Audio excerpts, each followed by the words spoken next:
Good evening. This is Tom with our 2 cents. Glad that you're here. Want to welcome everybody who sees us every week, and those of you who watch this a little later on. This is our 2 cents. Of course, I'm Tom Sellers. We are missing my partner, Frank Haska. Frank is on vacation, and he said, "Do you want me?" I'm like, "No, man, you're on vacation. Go enjoy yourself." So it is me, you, and our guest for this evening, who is a good friend of mine. We're going to talk some business. We're going to tell some stories. There might even be a joke in there. So we are going to have a little bit of fun. It was funny. Let me bring Rich in. Rich can add to this conversation as well. So tonight we have with us. Optimistic of you. There he is. Rich Rostron, who owns Rich Publicity. And we're going to get into his story and ask him some questions. But before we went live here, I was talking, and I think you kind of agreed with me. And maybe you can help me round out my top 10. This has absolutely nothing to do with business at all. Well, how about that? Frank says, "I am on vacation, but listening." Thank you, Frank. That's some dedication. Hey, Frank. And he's probably got a Mai Tai in his hand or something cool. So I was observing today. With this COVID thing, I don't go very far or too often, but I'm in my car, and I'm the guy who has the radio on because I'm kind of a music junkie. And it occurred to me as I was sitting there, and I couldn't have been in the car long enough to hear more than 4 or 5 songs. And I'm like, I'll bet I could, off the top of my head, put a top 10 list together of really great songs that I am sick to death of hearing. They've just been overplayed. And Rich is like, "Well, what do you mean?" I'm like, I'll give you Bohemian Rhapsody for my first example. That was a really cool song until I heard it about 3,000 times. And now, it comes on. I'm like, no, I can't do it again. I can't. And I'll bet there's 40 or 50 songs off the top of my head that I just hear all the time. It's like, there are others. There are so many more. Rich, jump in. I know you were kind of agreeing with me when I made that point. Well, the last time I was really sick of a song, I was actually in high school. Okay. I was working at Turnstile. If you remember Turnstile, it's kind of like Walmart or Kmart. Yeah. Worked in the home and auto section where the auto radios were playing all the time. Right. And I don't even like to say the name of the song because I got so sick of it. Benny and the Jets. Yep. That's another one. Absolutely cannot listen to that song. Right. Rachel, and this is how many years later? At least 10 years later. Yeah. Rachel says "Slow Ride," and another great song till I heard it every other song. And I mean, and some people are going to take some of this as blasphemy, but I mean, when I hear "Stairway to Heaven," when I hear Freebird, again, absolutely great songs that just got overplayed to death. So anyway, that's my little rant, having nothing to do with business at all.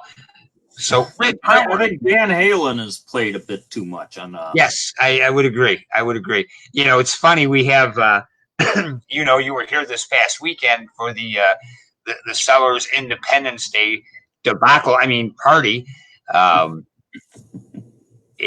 we have a stereo out in the garage, the speakers out facing the pool, and I don't know if it was you. I was talking to somebody else. I'm like, this is one of the only quote unquote classic rock stations in the area, and I made the observation. It's like, yeah, I suppose it is classic rock, but I'm really tired of hearing all the top 40 stuff from the 70s and 80s, because really that's what you're getting with classic rock stations.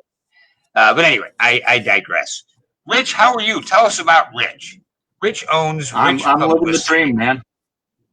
I'm living the dream. I just know that the dream included isolation. Right. I don't think any of us had that in our wish list. I'm willing to bet I'm willing to bet, and somebody correct me if I'm wrong, not a single one of us thought to ourselves, if I ever get quarantined for 3 months at a time, I'm going to do this or that. It just didn't show up on anybody's radar. So tell us about Rich Publicity. Rich Publicity is a content-driven marketing company. I started the company in 2008. I was actually calling it Positive Action Development at first. And if any of you business people out there have not done so, there's a organization called SCORE, and it is retired CEOs. And I spent two of these guys drove up from Naperville or something and spent like 2 hours with me just consulting for free, right? At the Shaw Center. And one of those guys suggested positive action development doesn't really speak too closely to what you say, what you do. Right. And he suggested Rich Publicity. And yeah, that sounds good. I even know somebody named Rich. So exactly. Publicity. I started out having been a sports editor and seen a lot of press releases. I started on the premise that I could write a much better press release than 99.9% of what I saw come across my desk, right. And I could do a better job of promoting them.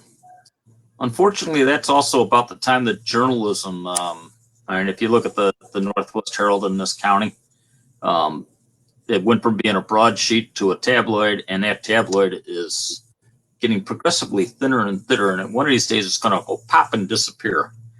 But so press releases, the competition, when there's less newsprint, it's harder to get your press release into the paper. So their availability depends on how much advertising they have, which is going to determine how much paper they have to print on. And the advertising is not what it used to be for newspapers. So right. It challenged me to do something a little different with my business. Okay. And that brought me to the internet. Now, the internet has changed the world of marketing. Right. Marketing used to be television, radio, magazines, newspapers, and the phone book. Right. I think they still charge you for an ad in the phone book as if they think it's still that valuable. I would challenge 10 of my friends to show me their phone book. Not like the guys my age who got a little black book for Christmas cards and stuff. And you've got both of those girls' names in there, do you? There might be one. I'm talking about the phone book, the thing that you used to be able to block your door with back in the day. I've got one in here, but it's just because I haven't gotten around to throwing it out. It's probably from 1998 or something. Right. So you quickly identified as you were seeing the media you were used to relying on to get your marketing out there disappearing and going to the internet. So how did you pivot and make that move to make it work better for you? Well, I saw that that's where I had to go. And so right. That meant that I needed to figure out how to use it and how to work within it. Okay. I found that blogs are an efficient tool for businesses. You want to bring some visibility to your website, to your business. And blogs are something people, if you're going to do it, the more often you do it, the better off it is for you. Right. Or if somebody needs me to write blogs for them, I've got a client, I've written blogs for about 10 years, almost every week. Right.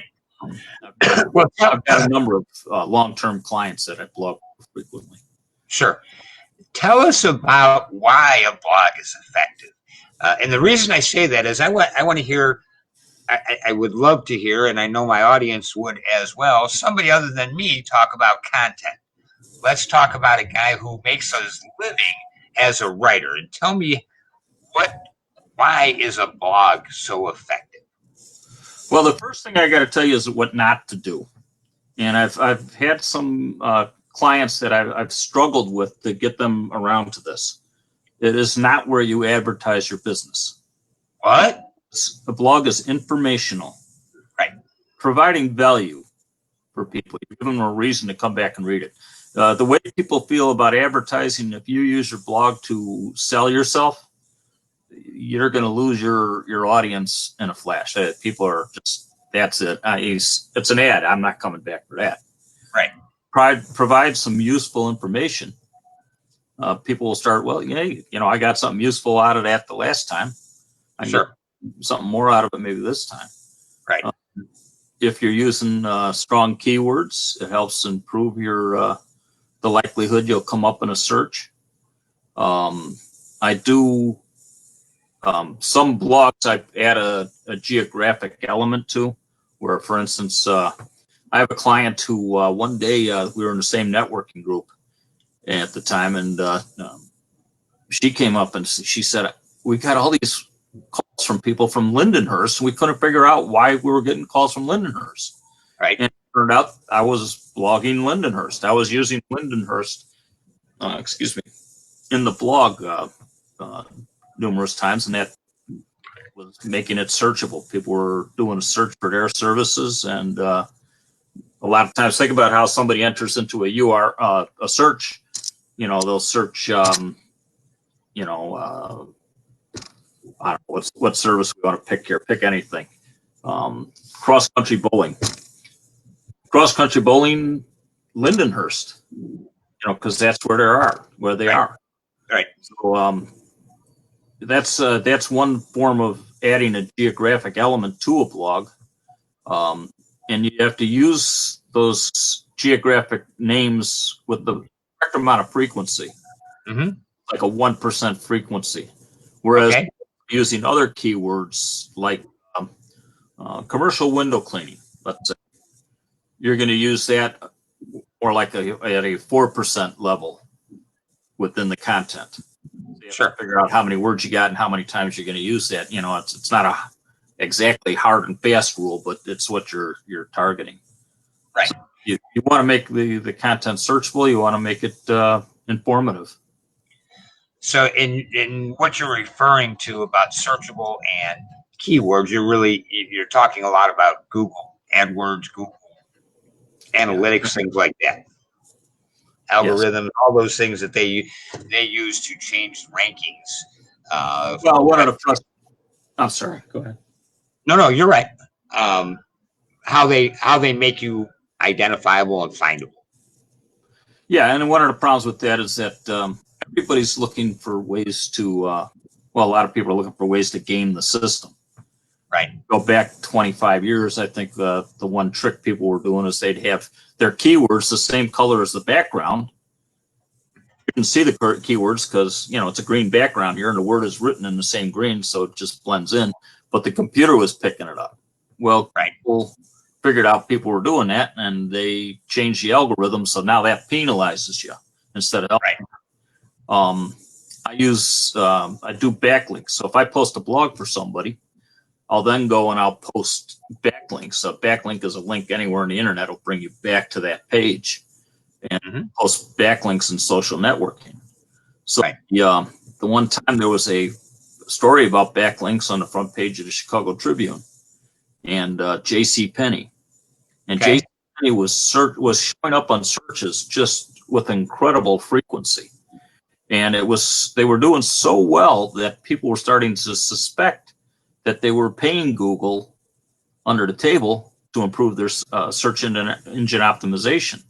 Right. Well, that wasn't good for Google's reputation, so Google investigated, figured out that J.C. Penney had a room full of people, or a company they hired or something, that was just spreading backlinks like crazy. So you'd be doing a search for window cleaning, and a link would come up for fishing. Right. So and I was worried. I see, I backlinks as part of my business. And now they're going to, change something about backlinks. So I was concerned. I read the article, and it turned out what Google did at that point was they insisted that the backlinks have to be consistent with the topic. Right. Actually improve the value of the blog. If you have a blog about a specific topic, your backlink has more value. Whereas if you cheat like J.C. Penney was, you can get fined and get yourself thrown in the Google Prison, where nobody sees you at all. Is that kind of like Facebook jail? I think they're related. Yeah, I think you can wave across the moat to each other. Right, right. So, you have a bit of a journalism background. I've known you for several years now, and I envy the ability to write that you have. I can read probably as well, but I sure as hell can't write that well. So how did you get involved with this? Now I know, and I'm going to ask you about that. Maybe you could start there. What were you doing before you got involved with this, and what made you decide to leave that to do this? When I was a sports editor, people used to joke about all the different things I've done and all the different places I've applied for jobs. I applied for a sports editor or for a features editor with Playboy once. Sent me a really neat card to tell me that the job was filled. Applied for a features editor position in Guam. I thought, with the newspaper there, I thought that would be kind of cool. I did construction for quite a few years before I went back to school. I never graduated high school. They had this really funny policy when I went to high school. They wanted you had to show up every day? They wanted you to go all the classes all the time. Every day. That's crazy. But I was working construction a number of years and reached kind of a personal crossroad in my life and decided to go back to school. Okay. And, I did well. It turned out I loved school. I keep telling people if I win the lotto, I'm going to quit everything and just be a student. Perfect. Go in there and argue with the teachers. That's the best part of it. There you go. Anyhow, I took, when I went back to school, I took career placement tests. I took a whole, most people take one. They had like 5 possible tests you could choose from. I took all 5. Okay. Whatever it told me to do, I'd do. And if you'd asked me, what do you want to do? I'd have said, I'd like to write books, be an author. So I was crazy enough in my early 30s to decide to go back to school. But I wasn't crazy enough to think that I could just not work and become an author, that I was going to eat at the same time. Right. So journalism kind of popped up as an option. And I like the idea of journalism. I like the idea that I can challenge somebody who's doing something wrong. I wrote a series of stories. I got numerous journalism awards, but I wrote a series of stories that I believe, my understanding is, I helped to convince the CEO and presidents of Centegra to resign, and they were replaced because of a bit of a scandal going on with the hospital. And the guys that came in real progressive on as far as improving the situation there in the hospital. Sure. So, to do something that, So the point is, the boy can write. So I love to write. If you do something you love, you'll probably do it well enough somebody will pay you. That's one of my professors used to say. They didn't say that you well, but he said they'd pay you. Sure. So when you turn this into your full-time gig and your business, how did that go? Hey, Ted Legal, how you doing? Hey, Dad. What made that decision for you, and what kind of things were going through your head at the time? I had left the sports editor position. There was a change in management there, and I decided I didn't want to. They had their ideas, their way of doing things, and I didn't want to do it that way. So I decided, well, I think I'll leave. I spent a year writing business plans for a company, which was interesting, but salary/commission position, and that was right during the economic downturn. It's when the economy collapsed. Right. And, so the commissions were never anywhere near what I anticipated. Right. And every year, but I said, well, this isn't changing. And it was about that time I started my business. And I like the idea of being my own boss. I like the idea that if I succeed, It's something I've proven to myself that I can do this. Right. So I'm still waiting to prove that, but You said something that many of us who have decided to go and chase this route of being business owners and working from home. You said something that I said myself and many others have said, and it was in one of your last statements. I remember several times before I actually made the decision and just dropped everything and did it. I got to a point that it seemed like I was saying every other day, you know what? I can do this shit better than that, meaning the organization I work for. And it occurred to me one day, and probably the same for you, Rich. It occurred to me one day as I was getting ready for work and tying that tie and making sure I didn't tie it tight enough to hang myself like I might have wanted to that particular day. Talking to myself, saying, I've listened to you day after day say about how much better you can do that. Why the hell don't you just do it and get it over with and show you can do it? Kind of what I'm hearing from you. I've got a friend who back in your mid '80s, he was an electrician, union electrician, Mm-hmm. But he came from a family where his father owned a business, his brother owned what most people would call mid-sized business, what some people call large business. Right. And it was just, the idea of having a business was just normal to him. It was just, when he decided to start his own electrical business, he didn't have to stop to think, well, can I do this? I think he just, yeah, I'll do this. I'm going to do this. And that company eventually sold that one until he moved out to Arizona, started another one. Okay. Where he's working now. I did not come from that. My family, I don't know of anybody in my family who was a business owner. Right. There's like a mental leap you have to make to say, wait a minute, I can do that too. Right. And I wanted to do that. I wanted to do that not just for myself, but I wanted to do that. I've got a daughter. If she decides she wants to start a business, and it's not like she's got to, but if she decides that she wants to start a business, I don't want her to feel like, I don't want her to be confronted with that mental leap. I want her to be able to say, you know what, I'm going to do this and I'm going to do this. Right. Right. Yeah. Because, and I think you'll agree with me on this. Once you make the decision, if you've really made the decision, when I say that, I've prefaced it with, I've talked to a lot of people over the years that say, I'm doing my own thing. I'm starting with and they are not, they say it, but they have not bought into it. What I mean by that is once you make that decision, you kind of throw plan B out the window. There is no plan B. Right. Plan B is making plan A work.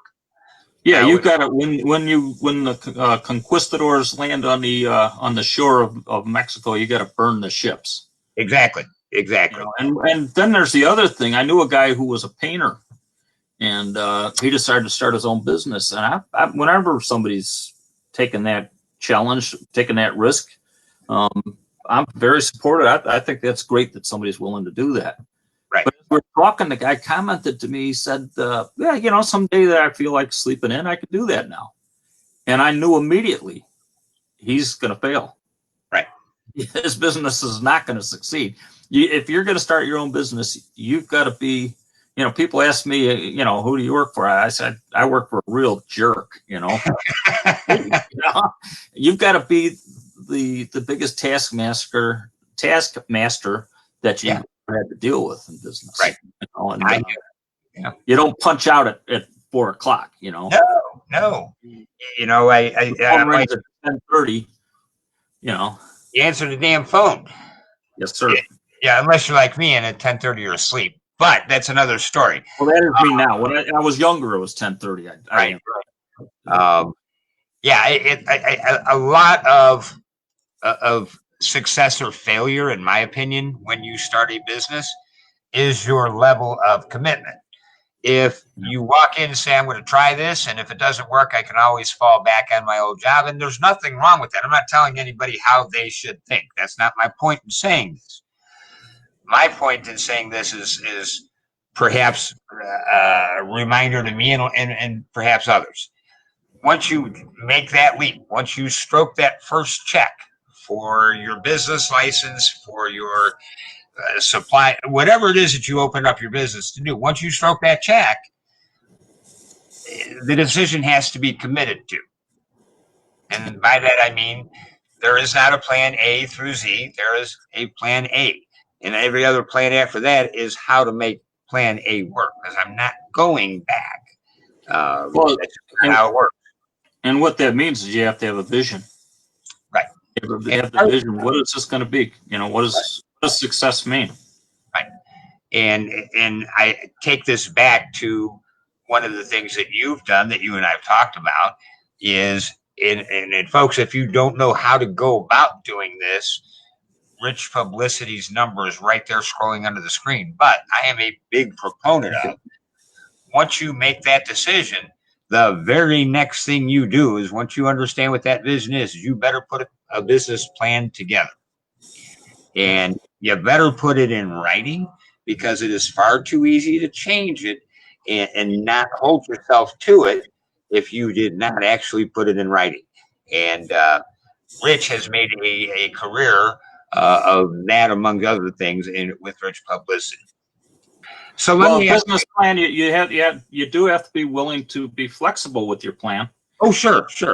A business plan will help keep you on task. And I think with your financing business, you know that if somebody goes to get a loan from a bank or something, that they're looking for some proof that you've got a plan on how you're going to make money to pay this money back. You betcha. And it's no plan. Yeah. And it's no different in business. If, I say work it backwards, and this is nothing new. I'm not revolutionary when I say this.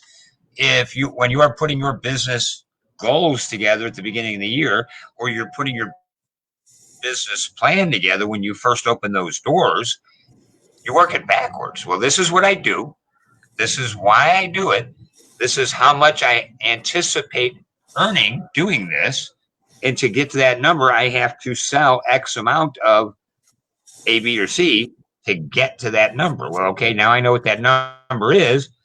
Now there's 12 months. I'm going to work 11 of them, if that's your plan. Now, how do I bust that all down? And that is when you start to see a commitment level, not just I hope this works. Well, you do have to keep them out, because you and I actually sat down together. You and I sat down together to do our business goals for the year at the beginning of the year. Yep. And a funny thing called COVID, not too funny. No, I'm not laughing. And I really need to sit down and really take a fresh look at my business goals for this year, because everything got kind of twisted out of shape. Right. But and that's one of those things about flexibility. Ted says, and you have to make sure when you can't get one day, when you can't one day, someone else can. But also important not to forget to have a life outside of business. True, you have to have balance. If you are all about work and nothing else, then you can get bored of both pretty easily. So where do you go to get one of these lives? Well, you can buy one.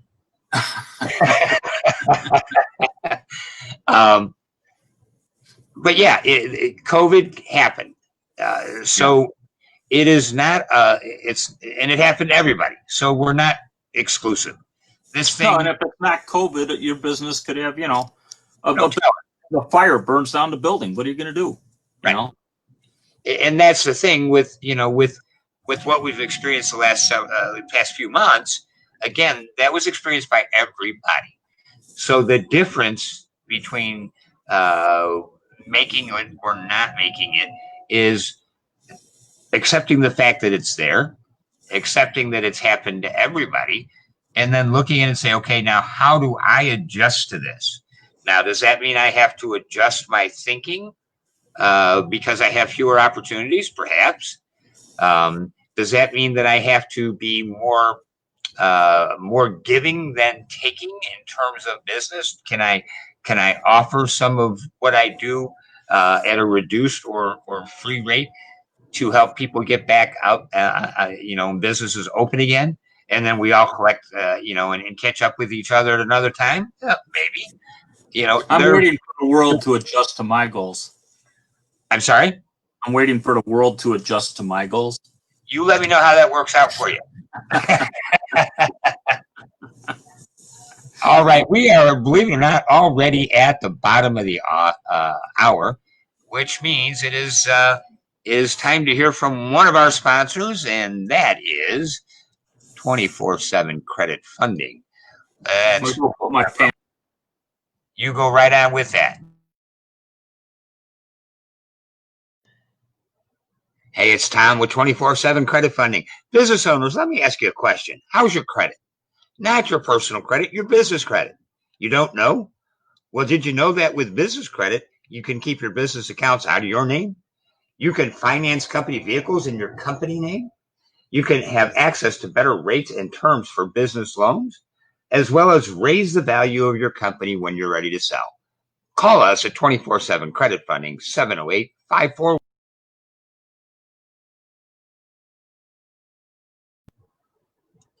Alrighty, and somehow, some way, that got cut off. That's okay. It's I think the point got across. So we were talking about COVID and how the fact that it's kind of affected everybody. But let's go back. Let's go back into your story, Rich. So when you got started, what were some of the things that you had to learn, overcome, make adjustments to go from working for somebody else to owning a business and being dependent on your own work? Well, I think I covered the big one was attitude. Right. Believing that I can succeed. It's a lot like I think you're probably going to bring up TW3 and I am a TW3 Plus member. I can see, there are a number of people, yourself included, who have been quite successful with TW3. If you can do it, and if TW3 provides a roadmap of how to do it, why can't anyone else? If they're willing to do the work and somebody showing the work to do, showing them how they have to do it, right? You can get a job where somebody shows you how to put the parts together on the assembly line, right? And they pay you $12 an hour to do that. Or you can, figure out how do you do this? Right. What do I need to do? What information do I need to gain? What experience do I need to put together in order to be successful at this? What is required? What are the necessary tools? Mm-hmm. And you're right. And I think regardless of business, whether it's my credit business, your publicity business, let's take TW3 out of it for just a second. We're going to come back to it because it's important, but let's take it out for the moment. You started your company in 2008. Mine was started in 2015. And I'm gonna go on a limb, at least from my perspective. It's not a limb. This is my experience. I had to learn how to figure out what it was going to take, how many people I had to talk to. So where the world that I came from, I knew how many people it would take for me to sell something. I already knew the answer to that. What I didn't have, and I didn't need to have in that world, was how to get them to the door in the first place. So those were all things I had to learn. If you remember back my first year in 2016, my first full year, I did a lot of Facebook Live stuff, and it's probably still up there somewhere, where I was on a 1,000 contact campaign. I was going to go out and talk to 1,000 people before the summer was over. And I did, by the way. But I gotta tell you, that's a hard life. But I did not have tools other than my own experience as to what it was going to take, how many people I needed to talk to sell a product that I now sold. So I'm going to assume you had to you had to learn somewhat the same learning curve. All right, how many people I have to talk to sell them something from Rich Publicity to get the work? Yeah, well, absolutely. And I had to learn how to use the internet, how to SEO work, so I can apply it. Not, I mean, you bring skills, and I think part of this is don't forget that you bring skills to the table. So as you're sitting down to figure out what is going to be required here, you don't want to lose track of what you already have. Exactly. And my understanding, I've seen the certificates on the wall behind you there as a salesman, and I've seen you firsthand that you're an exemplary salesman. The check's in the mail, Rich. Okay.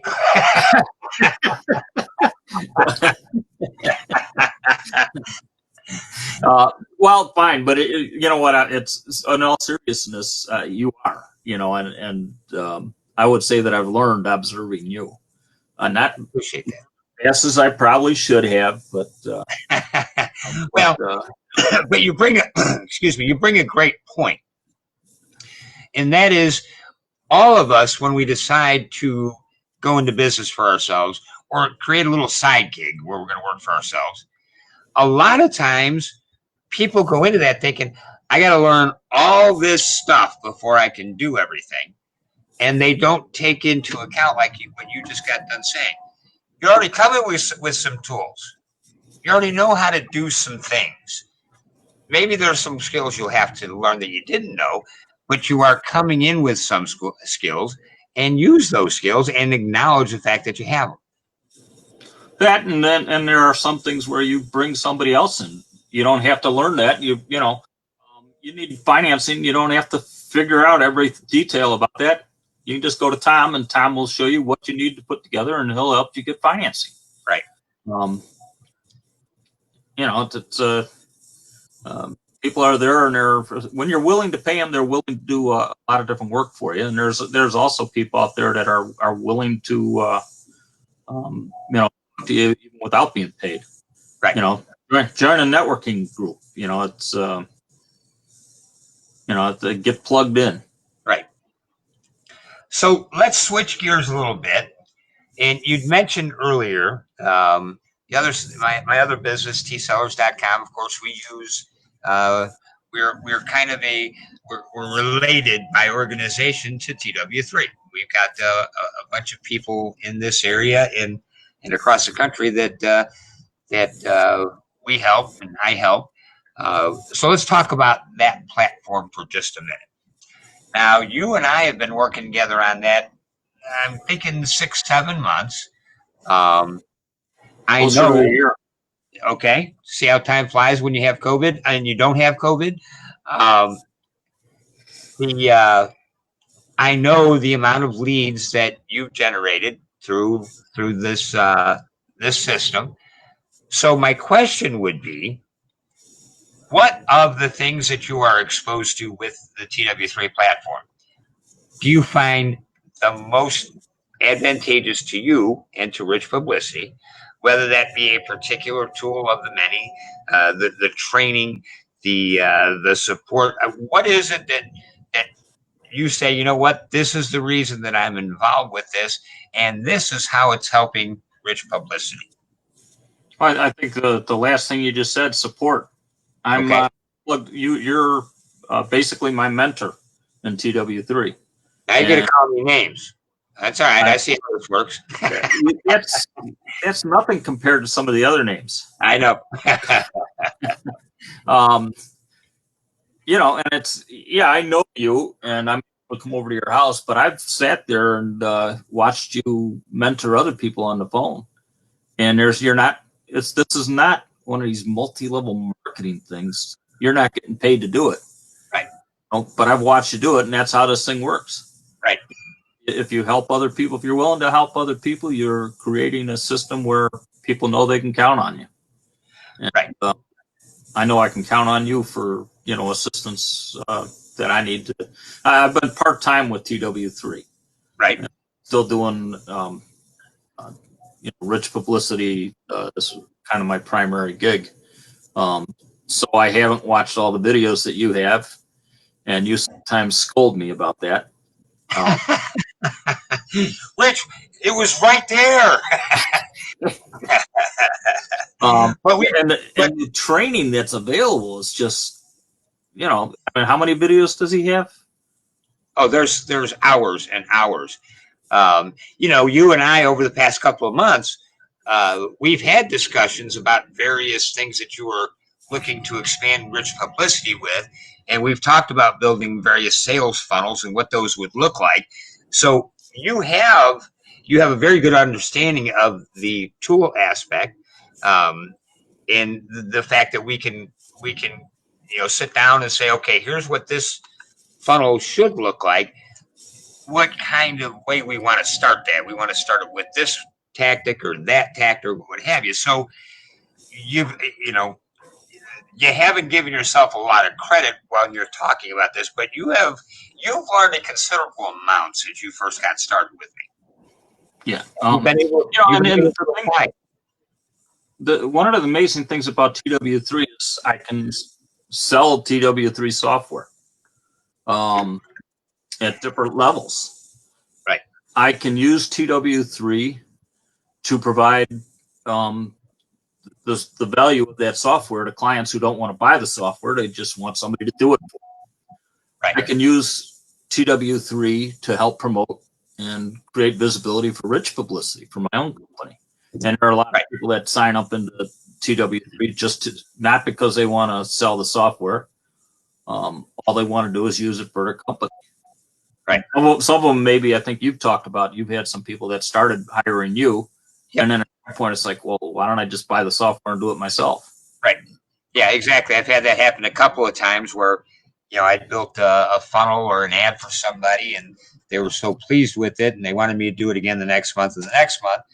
And I remember having a conversation with one guy. I'm like, look, here's the thing. I can keep doing this for you as long as you want. You want to keep paying for it. Or you could do this and get a ton more tools and I'll train you how to use it. And he said, oh, wait, you'll show me? I said, yeah, that's part of my job. And that was what made the decision. And speaking of that, we're coming up on our second commercial break, this time sponsored by tsellers.com, and talking about some of the tools that we're talking about.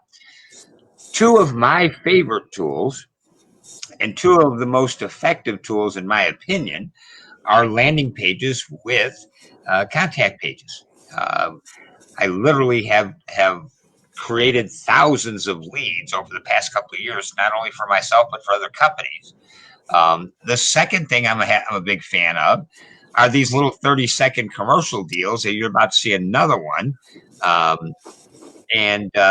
get so many calls for these that I have actually put some of these on sale for the next few weeks. So people can get involved with them, and those of us those business owners that need a little break with all this COVID thing, need some marketing and need a break in the money. Well, here's your opportunity. Take a peek at this.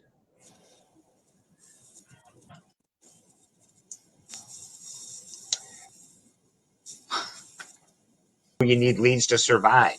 Because of that, tsellers.com has, for the next 2 weeks, put two of our most popular lead generators on sale. Our landing page and contact form combo generates better qualified leads for you with a regular price of $99 and now only $59. Our 30-second promo promotes exposure and lead generation. Normally it's $129, now it's $89. Or get both bundled for only $125.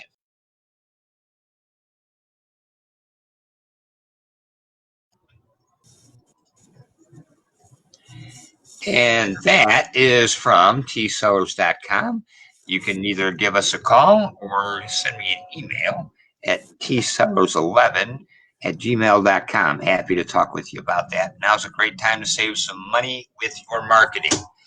So, Rich, getting back to what we were talking about. Now, you said... Well, first I noticed you switched me to the other side here. What's that all about? Well, first off, I have no control over that. I figured I'd give you the lead chair for a while. How about that? Now we're in trouble. So, I'm a big fan, obviously, of the training and mentoring. Let's talk about tools for a little bit. How many of them of the many there are have you used or in the process of using now? Oh, geez. Well, I started out with basically, placing ads on Craigslist and working a sales funnel from there. Right. I've used where we send out phone blast. What do you call that? What's the term? Voice Sorry, drop? Yeah, yes. we've done some voice Thank you. drop. I've done that for a couple people. We're moving into text. I've placed ads for McDonald's hire, and another company. I forget which one that I did use. Right. And I'm actually looking to expand on that. I think first of all, I made a note about the landing pages, and I think I can make a bunch of landing pages for myself based on the different services that I offer. Absolutely. Absolutely. So I know you blog. I'm going back to Rich Publicity here. Do you produce newsletters for customers as well?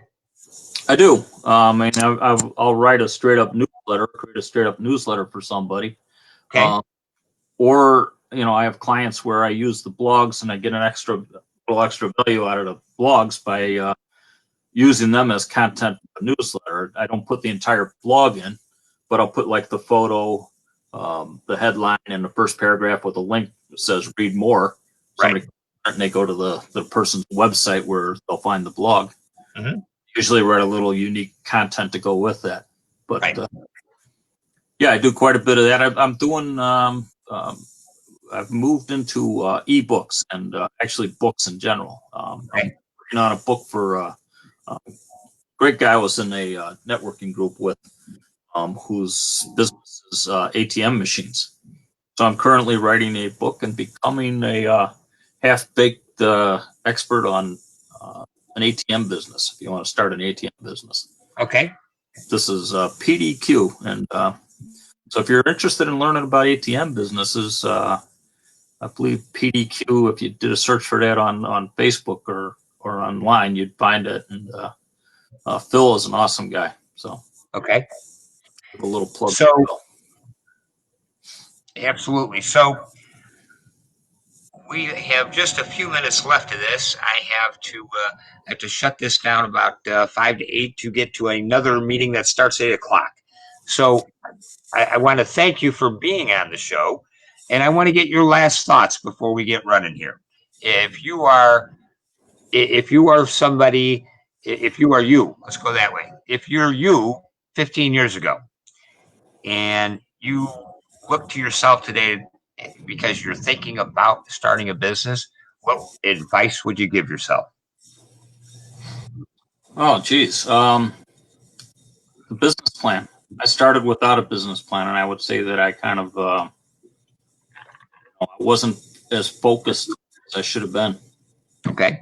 Figure out what your goals are and how to achieve them, and that's the essence of a business plan. Okay. So I'd, and that would have included, all right, what tools do I need to learn? That would include the business plan. If it's effective, is going to include telling me you need to learn how to use the internet to promote people's businesses. Okay. Absolutely. The business plan will give you homework. There you go. So again, want to thank you. This is Rich Rostron with Rich Publicity. Just the things that I know that he does. And you should call him. You should give him a call. Say, hey, listen, what would you do? Can you do this for me? Can you do that? He does press releases. He does sales. What's the word I'm looking for here, Rich? Sales. Marketing. Sales marketing. He'll do the pamphlets. He'll do the ebooks. I understand you have your own book coming out. We'll get to that in another show. And you also are doing lead generation. So he can help you get your business out there. He can help get your business seen. He can help bringing people through your door. So, Rich is a friend of mine, but he's also an effective business guy. He's a guy that you really want to talk to. If you've got some kind of a project, to promote your company, to help get your company off the ground if it's new, give this guy a call. Rich, what's that number they would call you at? 815-909-4677. It's 815-909-4677. And if I don't get a chance, hey, thank you very much for the opportunity to join you here today. Oh, my pleasure. Always good to have good business people and people that do their own thing and do it well. So this is Tom Sellers with Our Two Cents. Thanks again to Rich Rostron. And a side note, Rich was a last minute replacement for our guest who could not do it tonight. And I said, Rich, you got to help me out, brother. He said, sure, Tom, what do you need? I said, I need you to go on the air with me for an hour. He's like, when did we get that close? No, he said, no, I'll be happy to do it. So thank you, Rich. Always great having you here. Hopefully we'll get you back on again in a couple of months, see how things are going for you. So with that being said, I'm Tom with Our Two Cents. We will see you all again next week. Have a great week. If you have questions, give us a call, 608-618-1591 for me. Rich Publicity at 815-909-4677. Thanks again, folks. Have a great night.